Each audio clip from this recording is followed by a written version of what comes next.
வயசான சுந்தரியே மன்மதன் மந்திரியே தாம்பத்திய பாடத்திலே PhD முடிச்சவளே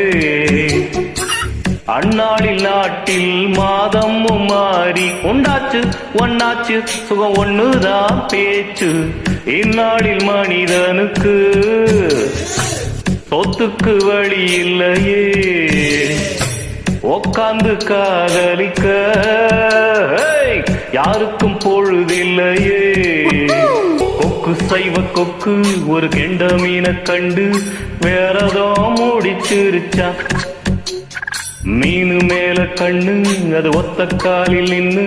கொத்தித்தான் பிடிச்சிருச்சா பிரம்மச்சாரி யாரும் எங்க கிடையாது ஒரு காதல் இல்லாம சுக வாழ்க்கையும்